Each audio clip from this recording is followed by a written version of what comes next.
Hello everyone! Magandang buhay sa lahat. Welcome na welcome po kayo dito sa aking Mathematics Tagalog tutorial. Sa video na ito ay magpipresent po ako ng different multiple choice questions as practice test or practice review for the upcoming third periodical test. So ito po ay for Mathematics 7 Matatag Curriculum. Ito po ay part 2 ng aking ginawang practice review or practice test for Mathematics. Kung hindi po ninyo napanood yung part 1 ay pwede lang po ninyong balikan dito sa ating channel. Okay, so let's start for number 1 question. What is the sum of negative 6 plus negative 8? A, 14, B, negative 14, C, 2, and D, negative 2. So, pwede po ninyong i-post yung video na ito at try nyo po munang sagutan. And then, kapag mayroon na po kayong sagot, i-play lang po ninyo ulit at check po ninyo kung tama yung inyong sagot. So, pwede po ninyong gawin sa bawat questions na ipipresent ko po. Okay? So, answeran na po natin. So, what is the sum of negative 6 plus negative 8? So, yung question po na ito ay addition of integers. So, we are adding two negative integers, negative 8 and negative 6. So, paano po ba ang pag-add ng integers? Okay, especially ito po ay dalawang negative integers. So, kapag pareho po yung sign at addition, all you have to do is add. So, 6 plus 8. Okay? So, 6 plus 8 is 14. So, it's either A, 14, B, negative 14. So, ibig sabihin, ito pong C at D ay hindi na po pwedeng maging sagot yan. Okay? Ito lang pong A and B. So, i-add po natin 6 plus 8, 14. Pero ano po yung sign ng sagot natin? Positive po ba or negative? So, according to the rule, kapag nag-add po tayo ng the same sign, add and then copy the sign. So, ang sign po nila ay negative. So, ang sign po ng sagot ay negative. So, our answer is negative 14.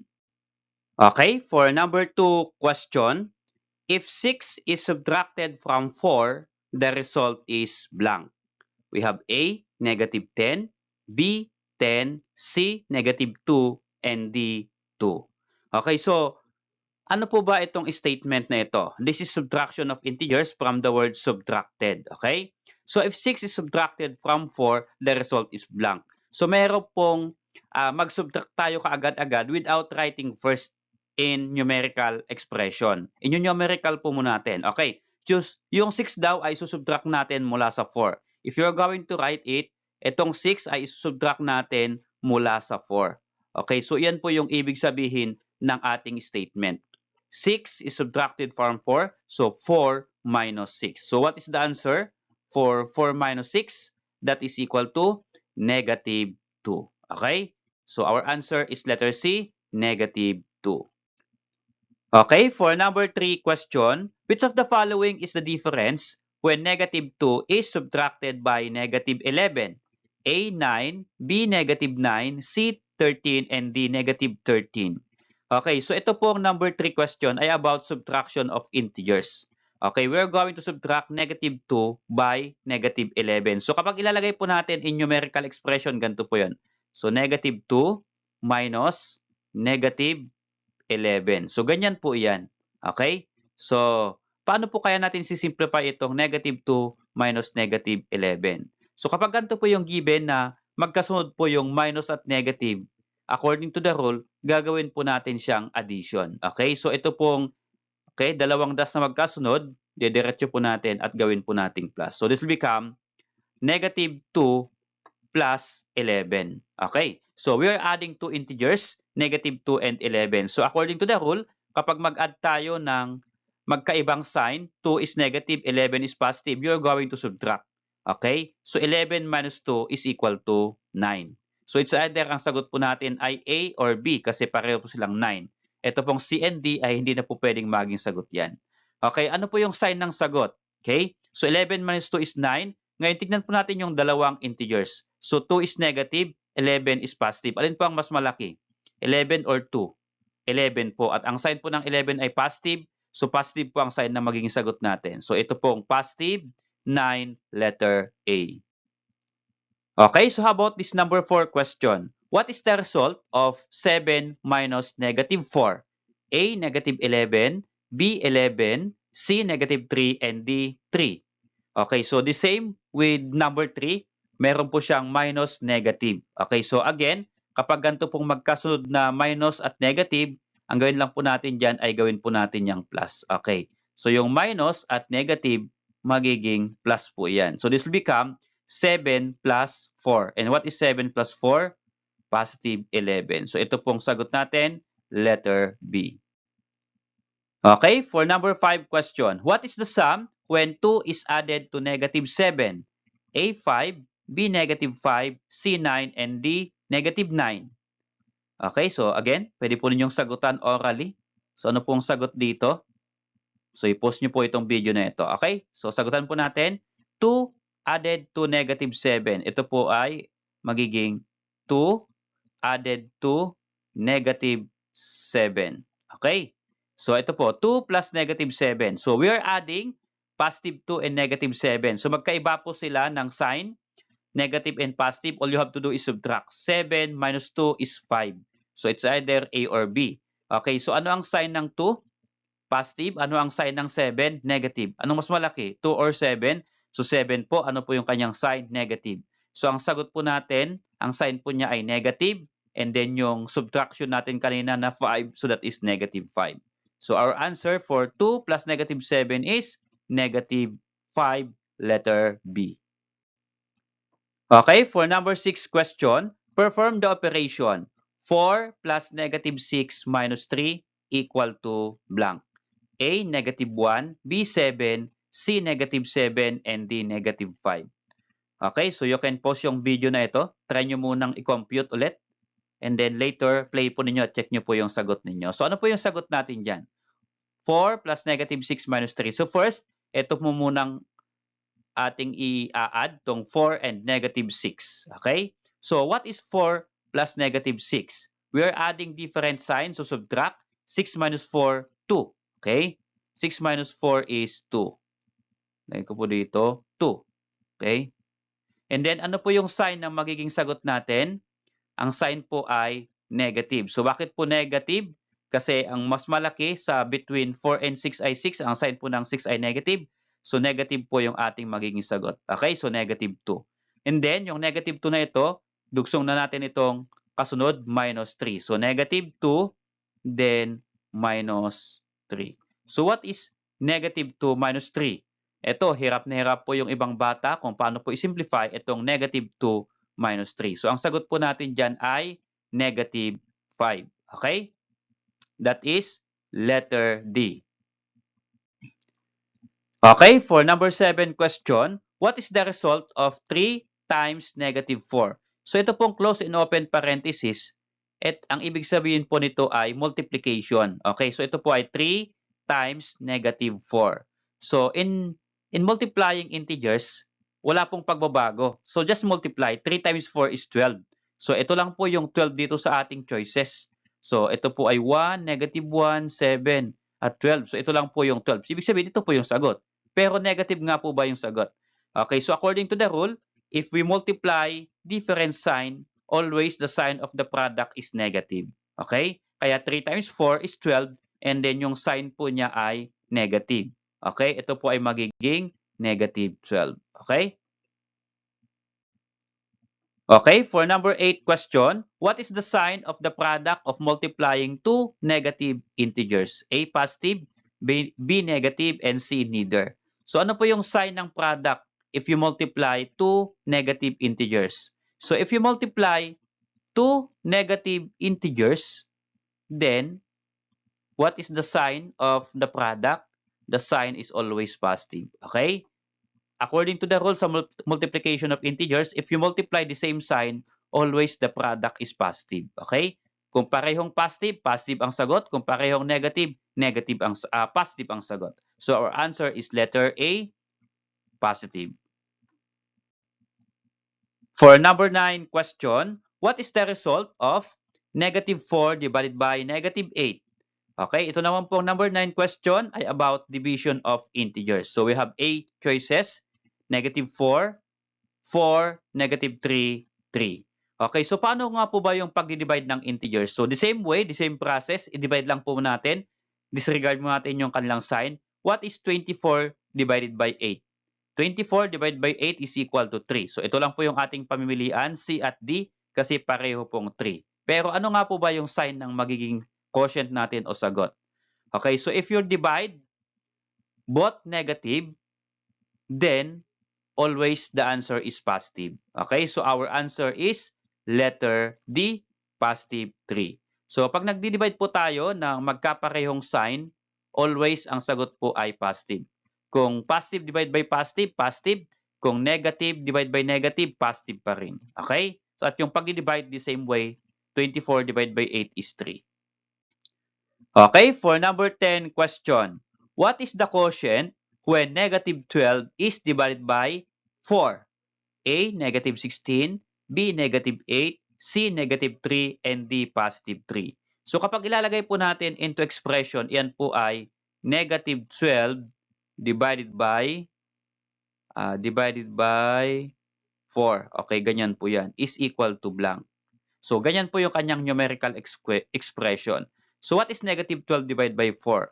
The same way, the same process, just divide. 12 divided by 4 is 3.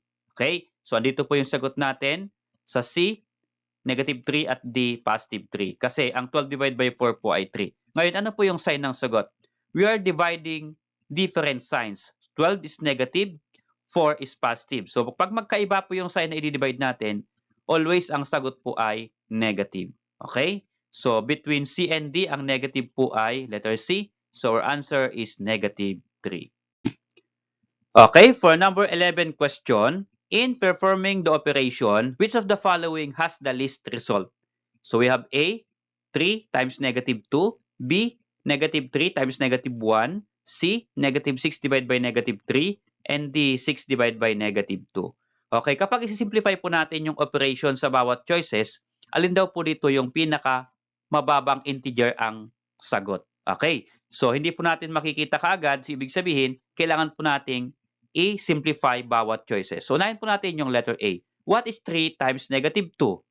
3 times negative 2 is equal to negative 6. How about letter B? Negative 3 times negative 1. So, 3 times 1 is 3. Okay? That is equal to 3. Then, pareho pong negative yung ating i-multiply. If you multiply two negative integers, then the product is always positive. Okay? So, negative 3 times negative 1 is positive 3. How about letter C? Negative 6 divided by negative 3. So, here, you are dividing two negative integers. So, according to the rule, kapag mag-divide din tayo ng negative integers o parehong negative ang i-divide natin, always the quotient is positive. So, kagaya po ng multiplication. So, ito pong letter B, multiplication. Negative divided by negative is positive. Gawin din sa division. Negative divided by negative is positive. Okay? So, our answer there ay positive. 6 divided by 3, that is equal to 2. How about for number or letter D? 6 divided by negative 2. So, the same way, i-divide lang natin. What is 6 divided by 2? That is equal to 3. And then, what is positive divided by negative? So, magkaiba po yung sign ng di-divide natin. Always the sign of the answer is negative. Okay, so we have now the result. Negative 6, 3, 2, negative 3. So, alin po dito sa apat ang pinaka mababa? Okay, or the lowest integer here.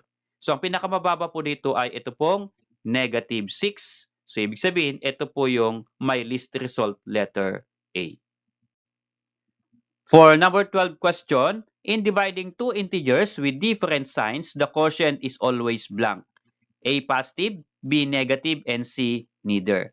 So, paano daw po ba o ano ba yung sign ng sagot kapag magdi-divide tayo ng dalawang integers na magkaiba yung sign? So, pag magkaiba yung sign, always ang quotient ay negative. Okay? So, our answer is letter B. Yun po yung sinasabi ko kanina sa number 11 questions kanina or question na kapag magkaiba yung sign na i-divide natin, negative ang sagot. Pero pag magkapareho ang sign na ang i-divide natin, always positive. Okay? Okay, for number 13 question, simplify.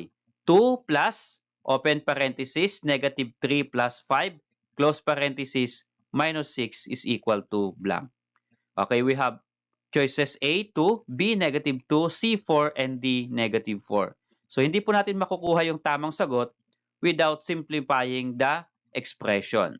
Okay, so meron po tayong close and open parenthesis. So ito na po yung application po ng GEMDAS. Okay, so first ay simplify mo natin itong may grouping symbol. Ito pong close and open parenthesis. Ang simplify mo natin, ito pong negative 3 plus 5. So just copy muna. So dito ko isosolve 2, then plus. What is negative 3 plus 5? Negative 3 plus 5 is 2, and then bring down minus 6. Okay? So yun po muna. 2 plus, ito po yun. Sa loob ng parenthesis, negative 3 plus 2. Negative 3 plus 5 rather, that is equal to 2. And then bring down minus 6. So we have now 2 plus 2 minus 6. Okay? Kapag addition at subtraction po yung natitira, ay i-add po natin or i-perform natin yung operation from left to right. Okay? So pwede pong 2 plus 2, positive 4, and then 4 minus 6, that is equal to negative 2. So our answer is negative 2. Okay, so about this number 14 question. Find the value of 3 squared plus 6 divided by open parenthesis 3 minus 1 close parenthesis. So still, ito po ay GEMDAS. Okay, simplifying numerical expression. So first, ay yung nasa loob ng parenthesis ang sisimplify natin.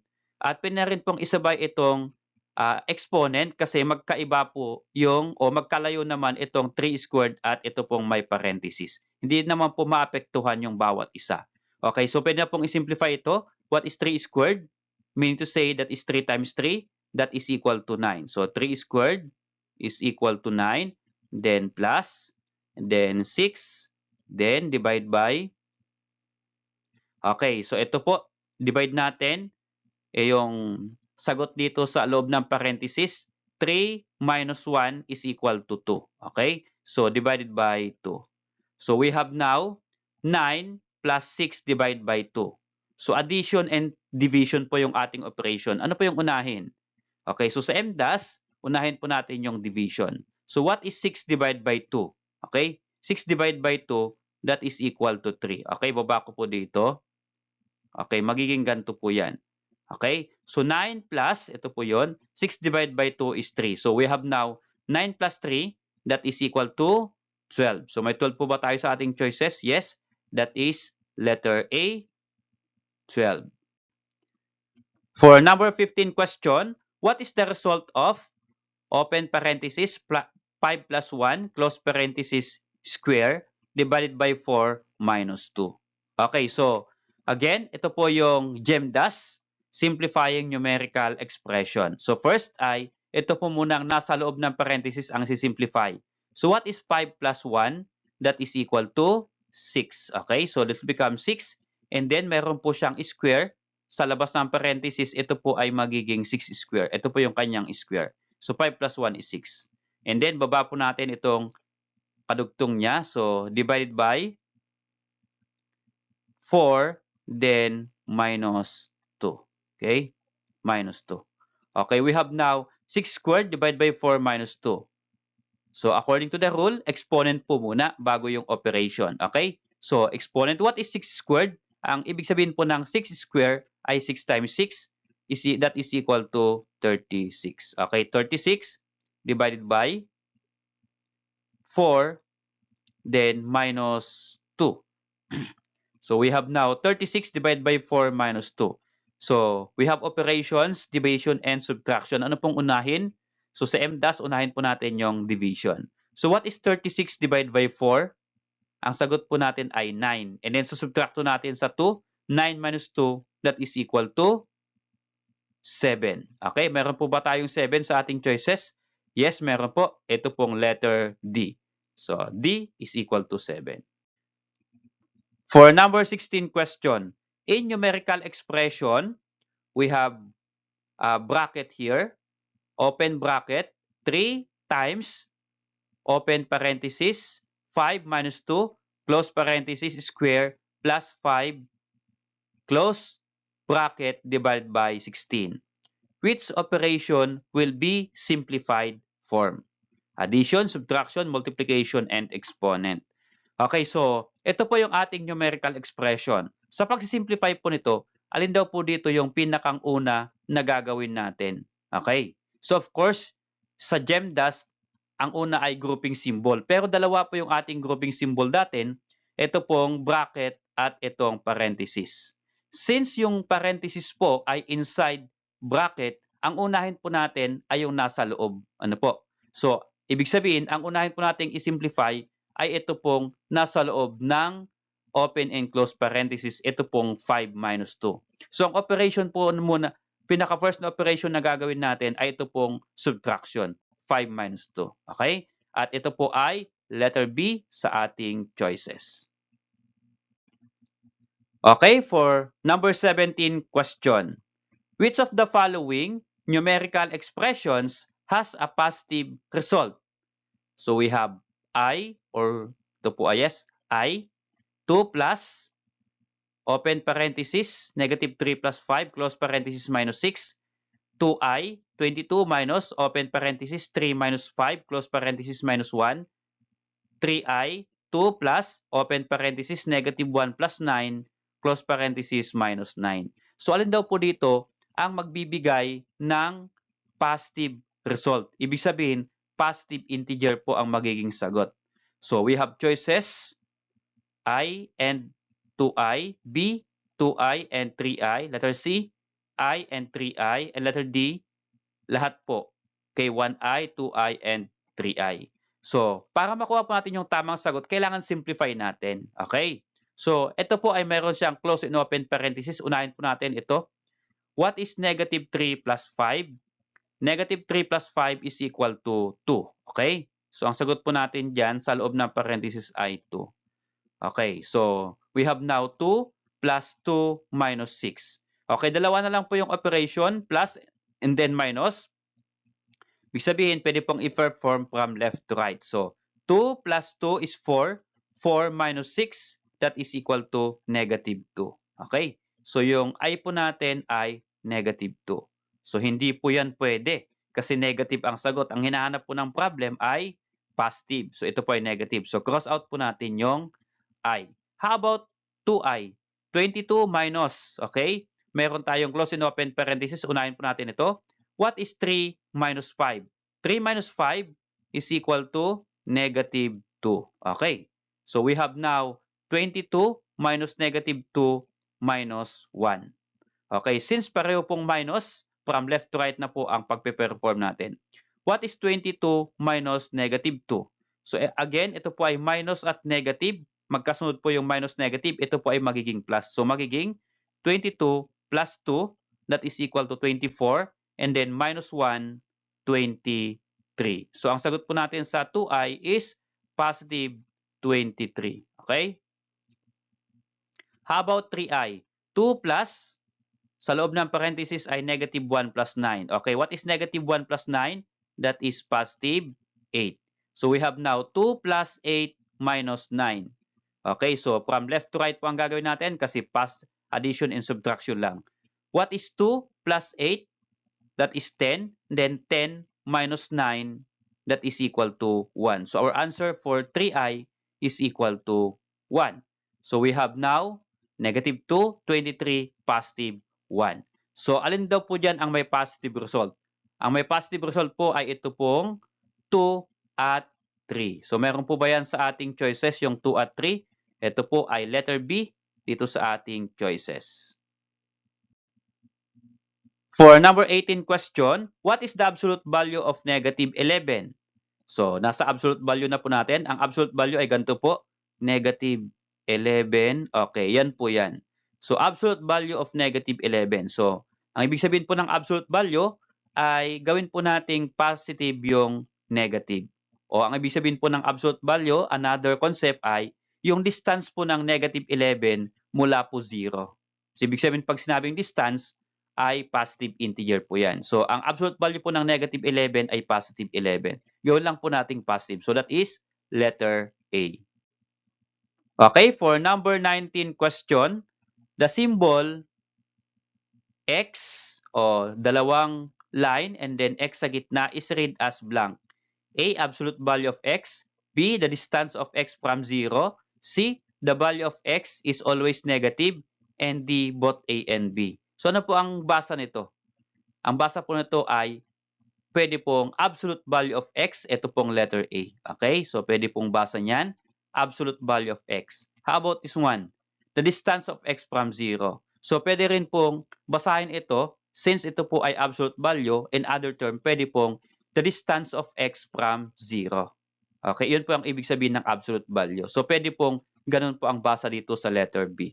Okay? So, pwede po yung A and B. How about letter C? The value of x is always negative. So, mali po itong letter C. Pampagulo lang po itong choices na ito. So, pareho po o pwede pong basa yung A and B. So, our answer is letter D. Okay, for number 20 question. What is the result of absolute value of negative 8 plus absolute value of 5? Okay, ito naman po ay evaluating expressions with absolute value. So, first, bago natin i-add, ay kunin muna natin yung kanilang absolute value. What is absolute value of 8 or negative 8? Ang absolute value po ng negative 8 is positive 8. And then plus absolute value of 5 is equal to 5.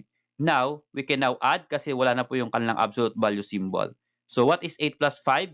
That is equal to 13. Ito po, letter A. Okay, for number 21 question. Which of the following has the greatest value? We have A, B, C, and D. So para makuha po yung pinakamababa o pinakamataas na value ang result dito sa ating choices, kailangan nyo pong isimplify ito lahat. Ano po? Yung A, B, and C, and then D.